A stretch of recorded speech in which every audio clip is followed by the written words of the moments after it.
Fourth race is a Class 5, but this time is on the turf. And it's over 1,200 metres. 4 of these raced last weekend in this field too. Easy Life is on the class drop. He didn't race last weekend. Happy Trio's on the class drop. Johnny has placed his last 2 across at Happy Valley. Yichong Brave has the hood going back on, the tongue tie off. Fantasy Spring, no blinkers. Felix the King, cheek pieces off. Blinkers go on. Circuit Splendour's one of the horses on the quick backup. Buddy Spirit is too, but the blinkers are off him. The visor goes on.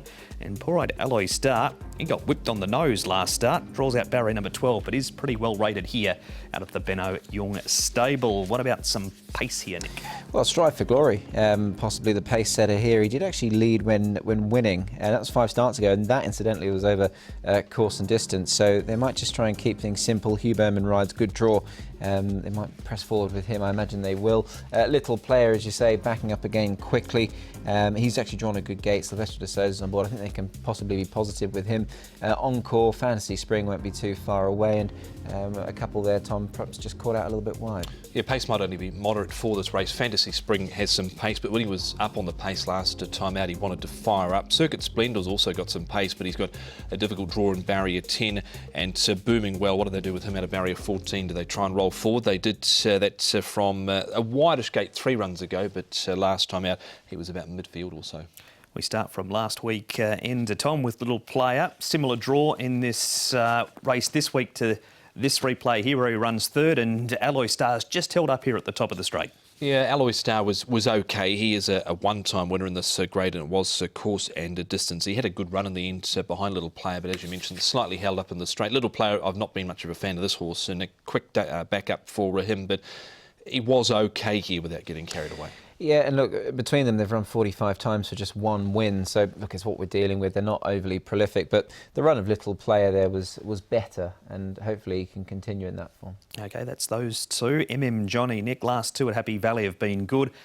The switch across to Sha Tin on what he's done won't be a problem, because his win was course and distance. Yeah, absolutely. And Zach Pert and Manfred Mann, they've got a decent strike rate. They're looking for their 5th winner of the season. They haven't teamed up all that often, and we know a couple of those wins have been with the good horse Lucky Sweynesse, of course. But look, this was a good run. He's run 2nd in his last couple. Coming back to Sha Tin won't bother him, and he looks the logical top pick, Tom. He didn't have too many excuses last time out, Johnny. So consistency, I think he can be rewarded for it here.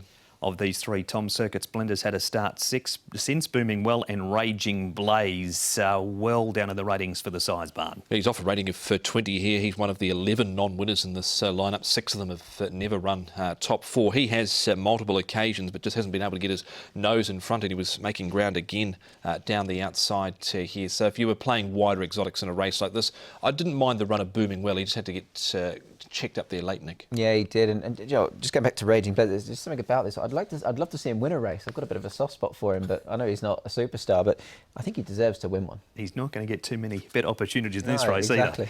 And it just so happens this Class 5 is the first leg of the Triple Trio. Oh, what a surprise. What a surprise. So with that big jackpot of Paul getting up to around about 38 million. But I'll take a chance here with the Johnny. Zach Purton's riding. He is just a one-time winner, but he has been consistent and he fought on pretty well there. A Little Player goes in. Booming Well, he's up 14 pounds. Drawn barrier 14, so it's not ideal, but he wasn't far away last time out. And Alloy Star, another one that's on the backup here, making some late ground behind Fighting Star. 3, 12, 10 and 13, but if you've got the budget, go wide. Yeah, I think that's sound advice, Tom. I've also gone the 3 on top here, Johnny. Look, his form has been very consistent. He won't mind coming back to Sha Tin. Stabler in good form.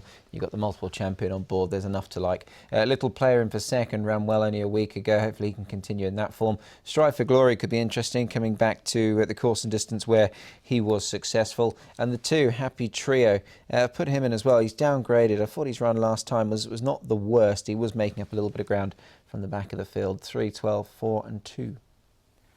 And just a reminder, being the first leg of the TT is an earlier start too for that 1:45 post time for leg number 1.